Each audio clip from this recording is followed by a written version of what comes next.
This is Where We Live on Connecticut Public Radio. I'm Lucy Nalpathanchel. In 1831, an abolitionist tried to open a black college in New Haven. It could have been the nation's first, but white New Haven residents overwhelmingly voted the idea down, and violence erupted on the Green in the days and months after that vote. Efforts in other states to offer higher education to black residents had also been squashed, sometimes violently.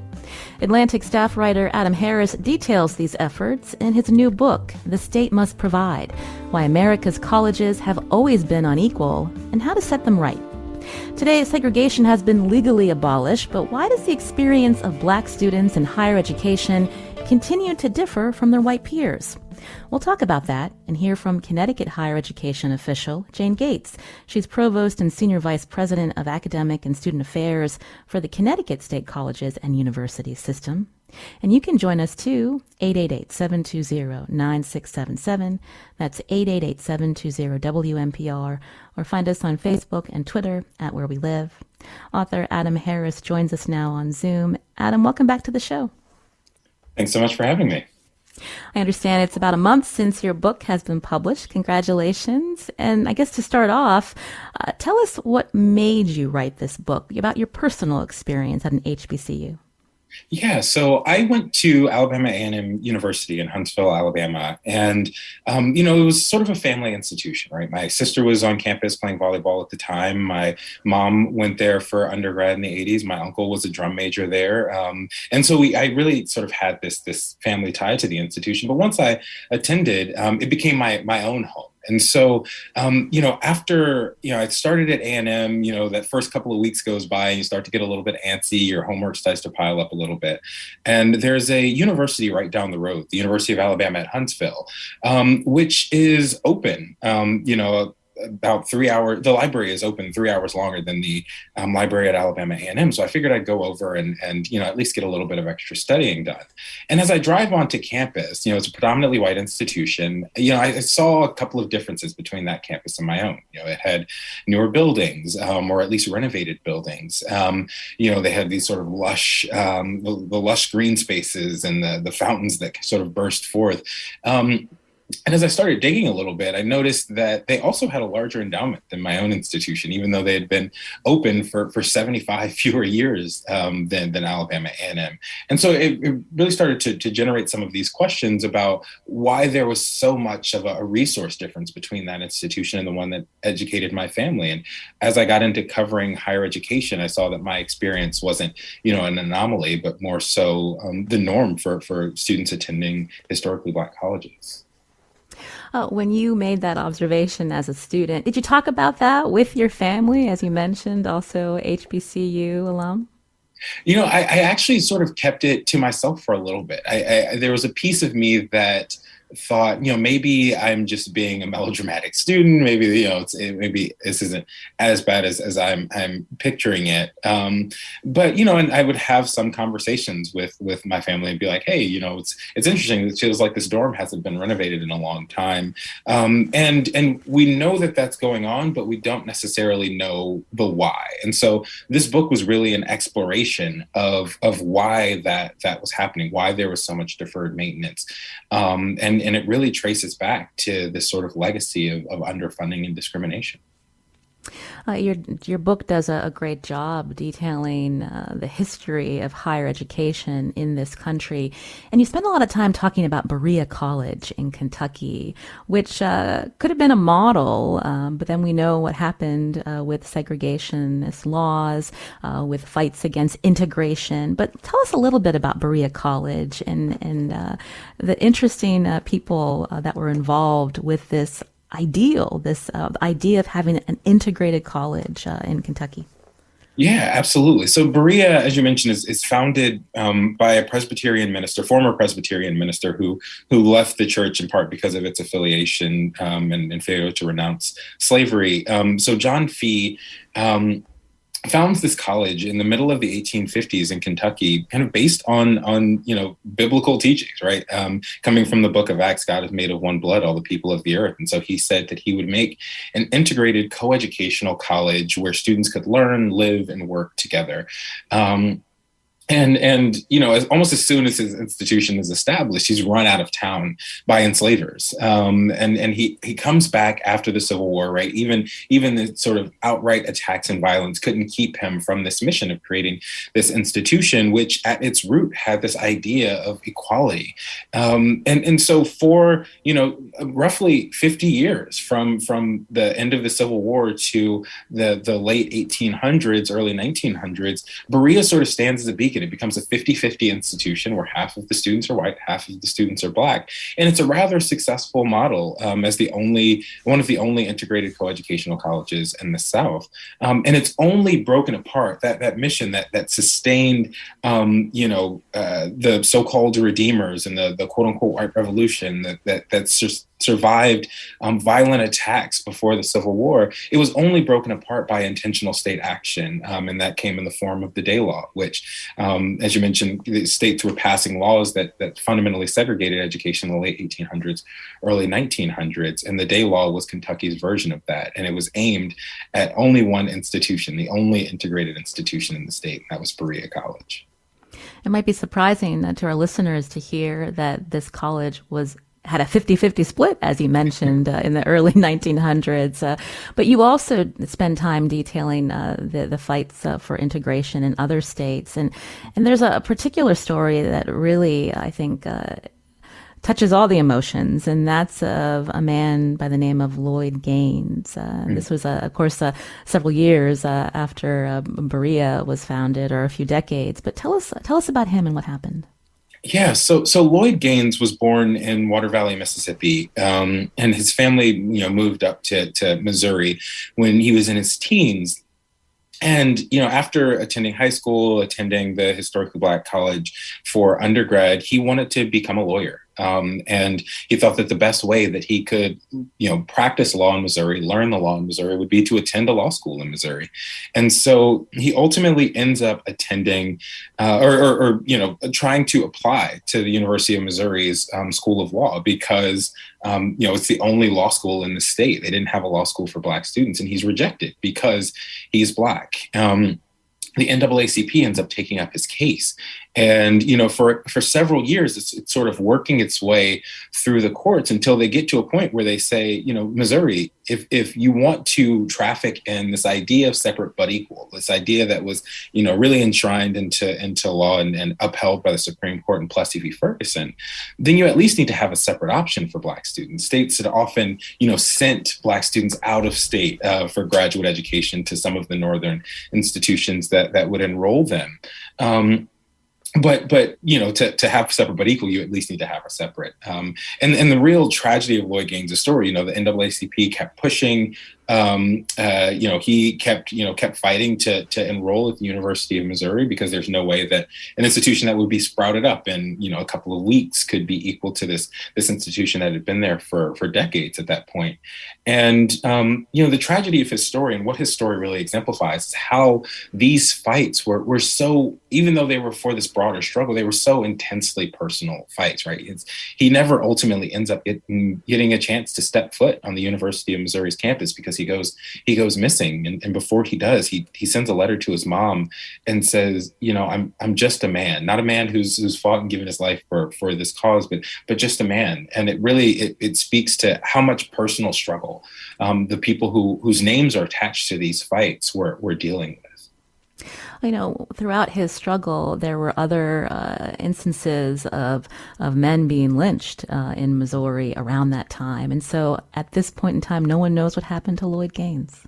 Exactly. Yeah. And I often think about, the apparatus around them, right? So my grandfather was born in 1931. And 7 months before he was born, 3 people were lynched over the 4th of July weekend in his county. And this is, a couple of years before Lloyd Gaines is taking on this fight to integrate higher education. And so, you have to think about how intensely personal, but also, the violence that broadly surrounded these conversations that, for the people who took part in this fight, it took a lot of bravery and personal sacrifice. And I think that should not be forgotten. You're hearing Adam Harris here on Where We Live. He's a longtime higher education reporter. He's staff writer with The Atlantic, and he's the author of the new book, The State Must Provide, Why America's Colleges Have Always Been Unequal and How to Set Them Right. Adam, you talk about the personal toll that it took on individuals. All they wanted was an education, and they became the name, the face to the struggle, and they dealt with a lot of challenges, with violence, with hits to the reputation, where they didn't feel like they had dignity at times. There's also another student, Ada. Can you tell us about her? Yeah, so Ada Louise Sipple, ultimately Ada Louise Sipple Fisher, similarly to Lloyd Gaines, right? She wanted to attend law school, and I think that's also one of the things that really strikes me is that these students didn't want things that were too different than what students nowadays want. She just wanted to attend law school, and so a decade after the Supreme Court decides in the Gaines case that Missouri needs to create a separate option, the state of Oklahoma still has not created a separate option for law school for Black students.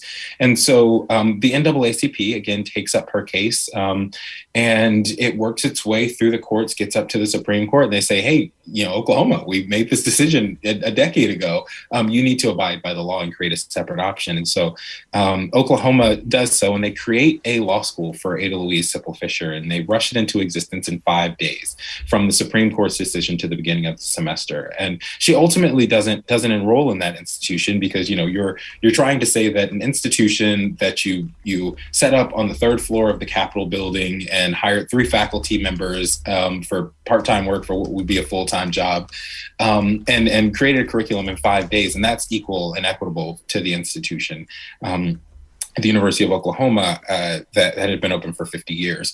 And so, her story, this takes roughly 5 years from when she's first applying to her actually being able to enroll at the University of Oklahoma's law school. But it really shows the lengths that states would go to block education, right? After Black students ultimately did end up enrolling at the University of Oklahoma, you would have they segregated them out into effectively the hallway, right? Thurgood Marshall has a line where he says that man is peeking in when George McLaurin is ultimately enrolled at University of Oklahoma. And finally, once the Supreme Court says you can't do that, they put a literal rail up in the classroom to segregate students. So it really it shows the granularity and the levels that states went to preserve that idea of segregation.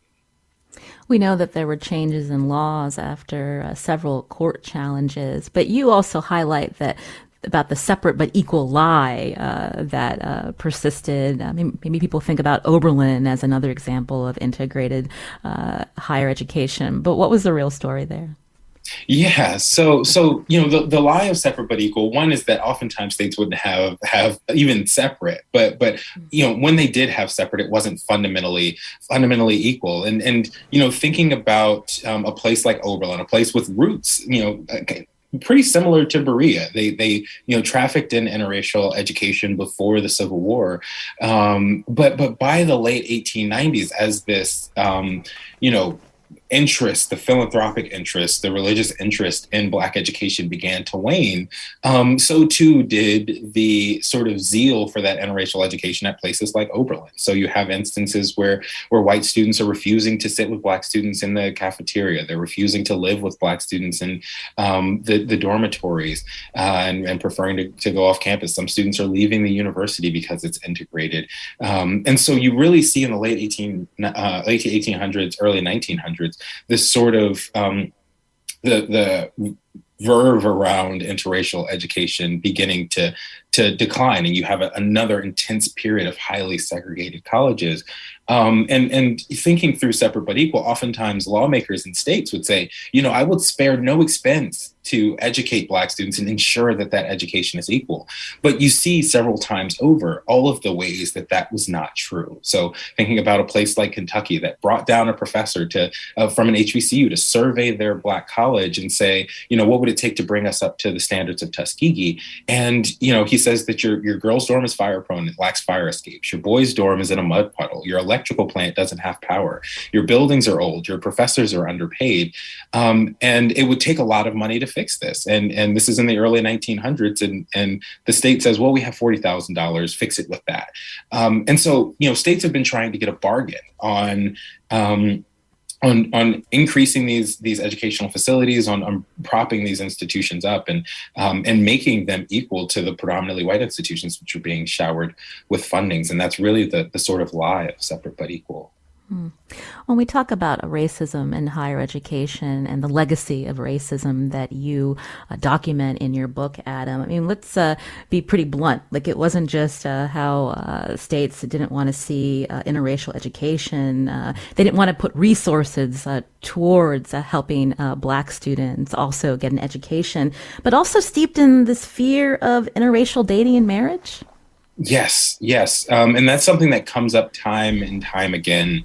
From the 1870s, where professors are saying that we don't want this to lead to miscegenation. We don't want it to lead to interracial marriage, interracial dating, because that would be the obliteration of the race structure as we understand it, and an obliteration of the white race. So that fear of interracial dating and interracial marriage was massive, and the opposition to integration. And if you think about, in the 1950s, what actually broke the levee in terms of getting Black students into the University of Oklahoma, it was George McLaurin. And one of the things that Thurgood Marshall would often say about McLaurin is, he was older. And he had been married for something like a couple of decades, and there wasn't the fear that he would be trying to date co-eds on campus, and so that fear of interracial marriage was huge in terms of people trying to maintain and preserve that segregated space.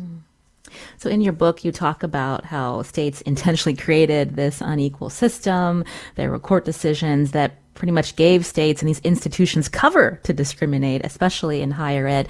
So let's take it to the present day. When we look at here in Connecticut, producer Sujata Srinivasan looked at some numbers. About 8% of students enrolled at Yale are Black. At UConn, the incoming class, 10% are African American. At the University of Hartford, another private institution, about 15% of the incoming class of 2021 are Black students. But in your book, you argue it's more than just increasing enrollment, but also the disinvestment in Black colleges, historically Black colleges and universities. Can you talk about that? Yeah, and one of the other things that I often talk about is sort of the resource stratification that's happening, where the propulsion or the momentum that segregated higher education had and inequitable higher education had has an effect where Black students are more likely to attend institutions with fewer resources. So, whereas, 8% of Black students are attending Yale, 10% of Black students are attending UConn. If you look at the community colleges, which may have fewer resources, you will typically see a higher percentage of Black students in those institutions. And, in a place like Oklahoma, which, led the way in terms of higher education integration, there are almost more Black students at Langston University, 1,450 Black students at this institution of fewer than 2,000 students than there are at the University of Oklahoma and Oklahoma State University combined. And these are institutions with 40,000 students, upwards of 40,000 students together. And so, thinking about that sort of stratification, the fund stratification, a place like North Carolina, where 22% of Black students attending public colleges in the state do so at one of the 12 PWIs, 25% do so at one of the 5 public HBCUs, and 52% do so at the public community colleges. And so I think that one of the ways, thinking about the institutions that are still being underfunded, the HBCUs that are still being underfunded, but also thinking about the ways that resource stratification is affecting the wraparound services that Black students, brown students are able to receive at some of these institutions. When we think about endowments, just a fraction of what you may find at a predominantly white institution. Adam, recently, Bennett College, I believe, in North Carolina, was fighting to keep its accreditation. Tell us about the challenges that it found itself in, and how, when we think about this legacy of disinvestment, how it impacts these schools. Yeah, Bennett was a couple of years ago. Bennett was forced by its accreditor to prove its financial viability, to prove that it would be able to have sustainable resources into the future. And so they launched a drive to raise $5 million over 50 days to show that they had the capacity to raise funds. And so over the next 50 days, they go through a lot of they go through this big push. It becomes sort of a national story, and it's they ultimately end up reaching their goal, but underneath all of that is the truth that more than a dozen institutions received single donations of $5 million over that period of time, and so there's always been this sort of gap in philanthropic giving, and last year. 2020 was a record year of giving by any measure for HBCUs, where a lot of them received their largest ever single donation, whether that was $5 million or $40 million. But it doesn't negate that in those years prior, those sorts of philanthropic donations were not happening for these institutions, and so it would take a sustained period of philanthropic giving in order to build those endowment reserves that other institutions have been able to. Right, my own institution, Alabama A&M, just a couple of weeks ago received its largest ever donation. That was $2.2 million. Right, and this institution has been around for over roughly 150 years, or close to 150 years. So I think that we should really think about, and when we're thinking about endowments and thinking about growth, if it deals with philanthropic giving, it has to be sort of sustained philanthropic giving, and sort of one-time injections of funds aren't going to make the sort of transformational difference that they might, unless they're massive injections of wealth, thinking Johns Hopkins level $1 billion single donations. You had some interesting ideas on how states can help correct these wrongs. We'll get into that coming up with Adam Harris, author of The State Must Provide, Why America's Colleges Have Always Been Unequal and How to Set Them Right. He'll stay with us, and coming up we'll hear from a Connecticut higher education official too. What lessons can we learn from the legacy of racism on U.S. campuses? You can join us. Find us on Facebook and Twitter at Where We Live.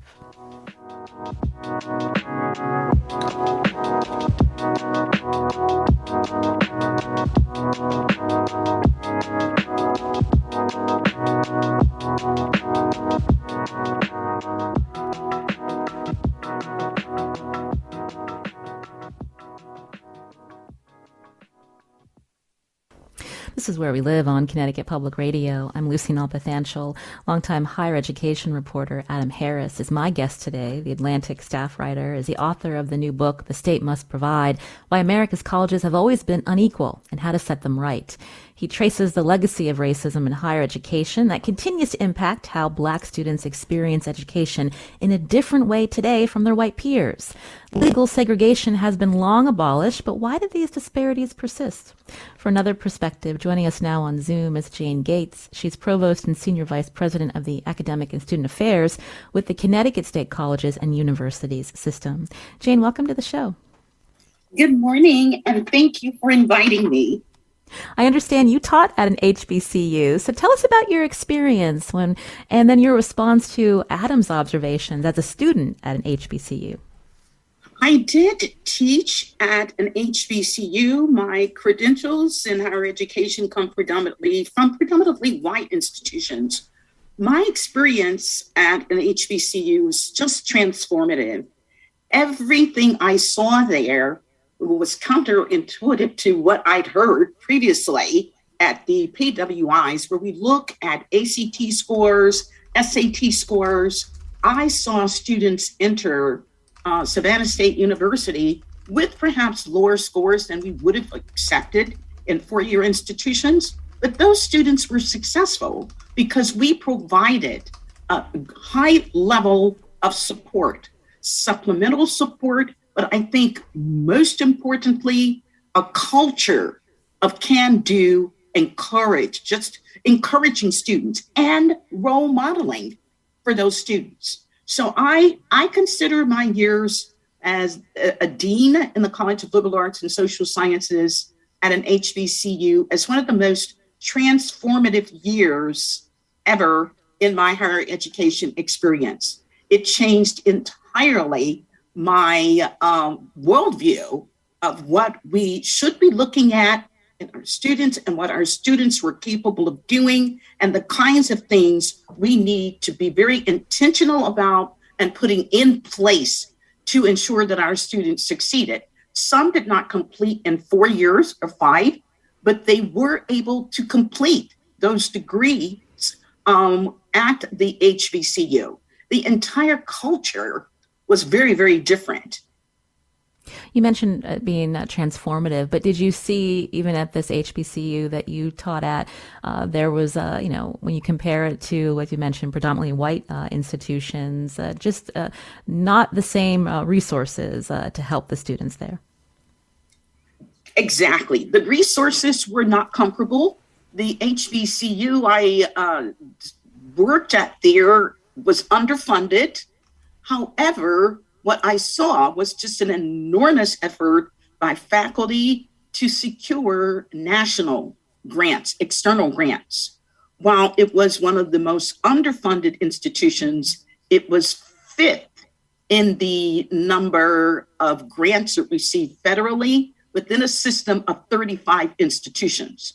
So we were able to bring in external resources, but not from the state, but from the federal government and many of the NSF and types of grants that were available. Those dollars were then redirected to provide student support, degree works, other kinds of things. The one thing that I shared in the interview previously was that my experience with the Regents exam while being a dean in the HBCU. The Regents exam was one where it was high stakes. If a student could have completed all 120 credits for a degree, but not graduate unless they passed this Regents exam, which was just absolutely, once I looked into it, an exam that timed students as if we were in the Industrial Revolution, and one where, when I looked at the syntax, the construct of the exam, was one where it disadvantaged students living in like urban or predominantly minority communities because of the way these questions were written. That was one of the first efforts I was asked to take on in the HBCU setting during the 5-6 years I was there. And I was very successful in moving that forward because there were kinds of things there.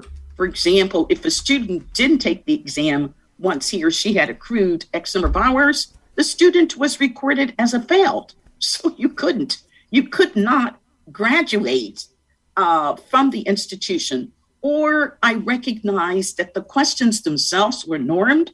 They were not criterion reference questions. So it only took one word. And really bringing in experts, psychometric experts, to look at the actual content of the exam demonstrated to me that there were major problems. Clearly, they were written in a way that disenfranchised minority students. They were not related at all, relevant to the experiences our students lived in their Jane, communities. Thank you for sharing that with us. So let's bring it home to now that you are a higher education official within the Connecticut colleges and universities system. Let's talk about how these universities are reaching people in our community, specifically Black students. So what's the breakdown at these colleges and universities? Well, we are becoming increasingly more, increasing our students of color in our institutions. We have, for example, the percentage increase there from 2010 to 2019. We've increased from 13 to 16%. Our African-American students, the percentage of Latinx increased from 14 to 23%, and the increase among Asian American students increased from 3 to 4%. So, and meanwhile, what we've also seen is the percentage of white students decrease from 66 to 53%. So clearly the landscape of our institutions demographically has changed. When we think about representation on college campuses, what does that mean in terms of your faculty, Jane?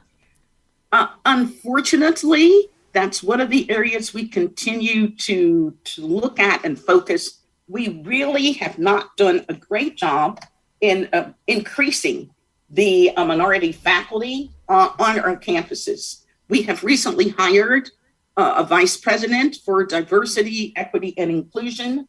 We find overall at our community colleges a 70% white faculty with 24% minority faculty, and that includes Black, Hispanic, and Asian. So we're really not at all mirroring our demographics. In our universities, the 4 universities there, we're about 68% white faculty with, again, 28% Black, Hispanic, and Asian. But we are doing lots of things to ensure that our students succeed, not just enroll, but that they succeed in the CSCU system. We're very much committed to decreasing any inequities and increasing student success. We have so many initiatives that we know will, in fact, improve student success. One of the things we've done also, we've included $167 million in federal funding to directly support students. That includes both direct payments to help students with the cost of attendance and forgiveness of debt in our community colleges that were owed to the institutions. We believe this will make a real difference. The other kinds of things, and I'm excited to share this, one of which I'm sure everyone in the community is aware of, the merger of the 12 colleges there, known as CT State. Additionally, Jane Gates, thank you. I know that we've done many shows about the merger of the Connecticut State Colleges and University System. I don't want to get too off track. I wanted to have Adam Harris respond to what you shared about enrollment and diversity on campus. Adam, you've been writing this book, and meanwhile, we've seen Black Lives Matter become more front and center. We see communities pushing back on their what they think they understand as critical race theory or CRT. We're hearing institutions and workplaces all trying to embrace the DEI initiatives. Can you break it down for us when we think about representation and how institutions should really be embracing this and looking at it from a systemic way? Yeah, and I think, some of the steps that Jane outlined are fantastic, right? Thinking about growing not only your student body, but also, starting to think critically about how you increase representation on your faculty. She pointed back to her time at teaching at an HBCU and being in an HBCU and how, the faculty and folks sort of provided that robust support for students, even as they were being underfunded and having to use some of those funds, grants that they were pulling in from outside sources to help, make up for that difference. And one point I would actually make on that point is, oftentimes states will take that, can-do attitude that a lot of HBCUs have and use it as a way to say that, oh, well, they're doing fine with the amount that they have, when really, that shouldn't negate the fact that they should be, the state should be doing more to help the institutions. But really, I think that as we think about representation, as we think about, some of these initiatives, and I will say, a lot of the diversity, equity, and inclusion initiatives are really great, but, there has to be on the back end of them, it can't just be, okay, we've hired someone to the C-suite who is, our diversity, equity, and inclusion officer, or we've done this training. I think that there has to be okay, what comes next? Is it in hiring? Is it in, increasing enrollments? Is it in reaching back into the communities that your institutions or that your business is in order to support the work of folks in the communities and lift up and prop up the communities? But I think without that last step, that follow through, it's difficult to see where things change. And one of the things I often point to is banks, right? So, early on, right after the murder of George Floyd, a lot of banks, launched new DEI programs, hired people to their C-suite to do diversity, equity, and inclusion. But then after the Biden administration said, okay, we have $4 billion for Black farmers who have been discriminated against, the banks had their lobbyists send a message to Congress and to the administration that said, actually, we would lose money if you guys were to give this sort of reparation payment to Black farmers, knowing that banks played a vital role in that discrimination. So unless that DEI work turns into action, I think we end up in the same place. But as Jane laid out, right, that there are ways that increasing enrollment, thinking critically about how to increase representation on the faculty are incredibly important, and that's the work that should be done.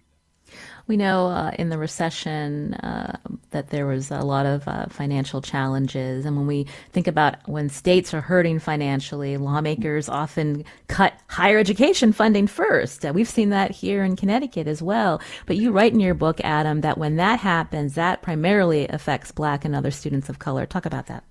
Exactly. So that sort of resource stratification that I was talking about a little bit earlier, where Black students are more likely to attend institutions with fewer resources. When states cut budgets, it doesn't affect the flagship institution in the same way that it affects the community colleges. If you're in a state with an HBCU, it doesn't affect if you're in Alabama, right? That budget cut isn't going to hit Alabama or Auburn University the same way it's going to hit Alabama A&M or Alabama State. And so, oftentimes lawmakers look to higher education as the place to cut because, we've developed this understanding of higher education as a private good rather than a public good, which it used to be seen as, right? The founders talked about, George Washington literally in his first address before Congress said that there's no enterprise that could better deserve your funding than education and higher education, because that was the place where he and several other founding fathers thought, that higher education was the place to build good citizens and teach people the arts and sciences, but also teach them about national character. And so, I think if we continue that cycle of, states cutting funding from institutions as they're going through budget cuts, I think that it's only to the detriment of Black and brown students and students who are, have been marginalized and minoritized in higher education historically. You're hearing Adam Harris, author of The State Must Provide: Why America's Colleges Have Always Been Unequal and How to Set Them Right. He's a staff writer with The Atlantic. I want to thank Jane Gates for joining us, Provost and Senior Vice President of Academic and Student Affairs at the Connecticut State Colleges and Universities System. And coming up after the break, we just heard endowments at Black colleges are just a fraction of endowments at predominantly white higher ed institutions. So what role should philanthropy play? We'll get into that. You can join us too. Find us on Facebook and Twitter at Where We Live.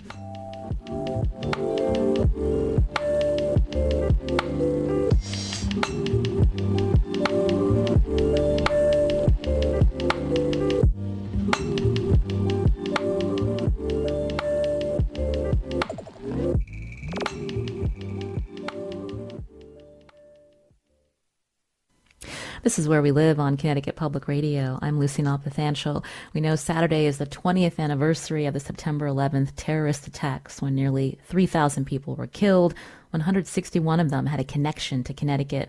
On the next Where We Live, we reflect on this day, and we want to hear from you. Where were you on September 11th? That conversation tomorrow. Now, today we've been learning about racial inequality in American higher education with my guest, Adam Harris. He's the author of The State Must Provide: Why America's Colleges Have Always Been Unequal and How to Set Them Right. Joining us now on Zoom is Orsella Hughes. She's executive director of the Prosperity Foundation. It's a New Haven organization, a community fund for Connecticut's Black residents focused on health, education, and economic development. Orsella, welcome to the show. Thank you so very much, Lucy. It's an honor to be here. So when we think about the funding that your organization provides to Black nonprofits, is it primarily higher ed? No, we, as you mentioned in the title, we fund all three areas: education, health, and economics. Certainly, when we receive grant applications, we receive more applications for educational endeavors. So whether it's higher education or just education of self, we group that all together because in order to to think about who you're going to be when you are an adult, you have to understand who you are first as a child. And so that comes with educating of, who I am as a Black person, who I am as I grow older, and the mark that I want to leave in life. So our education is more than just academic, but it's also awareness of who I am. Well, this hour we've been talking about higher education, and I'm curious your thoughts about the role of philanthropy in helping to right these wrongs, Orsella. Yes, I was happy to hear when Mr. Harris was talking about, sustained philanthropic giving into higher education. Believe it or not, that is why the Prosperity Foundation actually started. There was a lack of sustainability in the Black communities in those three areas, as I mentioned. But since we're talking primarily about education, we see now where the inadequacies of storytelling, of the Black storytelling in our public schools, how that has impacted, people to today. So when we think about, the stories of Black giving and Black philanthropy, we don't see it happening in our institutions. And that's why we see more of a lack of accreditation in our schools than in PWIs, predominantly white institutions, because we are not even being taught the power of giving and giving back and being philanthropic in our communities. That could be systemic reasons. It's definitely historical context reasons. But whatever it is, the Prosperity Foundation saw that as a need to wake up Black philanthropy in Connecticut, and certainly would like to go national, in the future. But right now, it was important because Connecticut doesn't even have historically Black colleges or universities, and so we still needed to be able to reach that target audience with the understanding that you can attend even if there's not one in Connecticut. We mentioned Black Lives Matter earlier in the hour. I'm curious what your thoughts are, Orsella. Do you feel like there's more of awareness of helping Black institutions, Black nonprofits, ways to help communities of color, or are people going to be moving past this moment onto the next movement that catches the news media's attention? The latter. We definitely are a society that moves with hot topics. However, the need to talk about Black philanthropy is not new to the Black community. It's just becoming new to a lot of other cultures. And when we think about Black Lives Matter and, just Black life in general, this is not a new phenomenon. COVID did not start last year with the Black community. It started, back in 1619. We were always not afforded the opportunity to receive the necessary educational or health resources as other communities received. So fast forward to the year of George Floyd, yes, it woke up many people, but Black people were already in that, quote unquote state of emergency to make systemic changes in our community. And we slowly see where even that fire of George Floyd is starting to go away as more hot topics become the issue, which is why we were very intentional when it came to philanthropic efforts. When people were reaching out to us to make donations, we didn't just accept checks, but we had interviews with donors so that they understood that we were not just looking for people to check the black box off, but we were looking for sustained philanthropic intentions so that the change can be permanent, endowed in our communities, and not just for right now. So how much do you have to give now, Orsella, through the Prosperity Foundation? All right. Our grant cycle just closed on September 1st, and we are expecting to put out into the streets of Connecticut $260,000 to Black nonprofit organizations that are Black-led and Black-serving, and their focus areas must be in education, economics, and health. And so we've received all those applications already. And of the 72 applicants, 57% were all for education. Well, excellent. It's good to hear that money is going out into the communities, Orsella. I wanted to bring Adam Harris back into the conversation because in your book, you do talk about the role of philanthropy, but you also argue that the legacy of racism in higher ed could lead institutions that profited off of the enslaved to invest or make reparations to Black colleges and universities. Talk about that.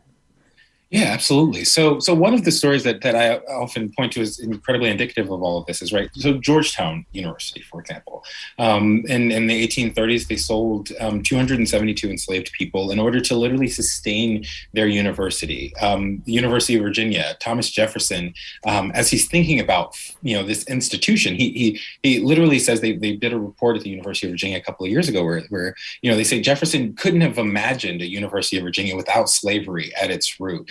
And this is also at the same time when these institutions were keeping Black people from enrolling, right? The University of Mississippi, its faculty in 1870 said, we would rather close than to, and we all resign, than to enroll a Black student. Meanwhile, Alcorn State University is being legitimately shorted by the state, right? They're given a guaranteed appropriation of $50,000 a year for a decade when they were founded in 1871, as the Redeemers sweep back into public office in 1874, 1875, that appropriations reduced to $15,000. A year later, 1876, it's reduced again to $5,500. Meanwhile, the University of Mississippi is building its base of funding and then receiving, this lush funding from the state government. And so those institutions that were profiting from enslavement, profiting during Jim Crow when they were keeping Black students out of their institutions, meanwhile, these institutions that were serving Black students were, in some ways languishing, but in some ways, had these remarkable faculty members.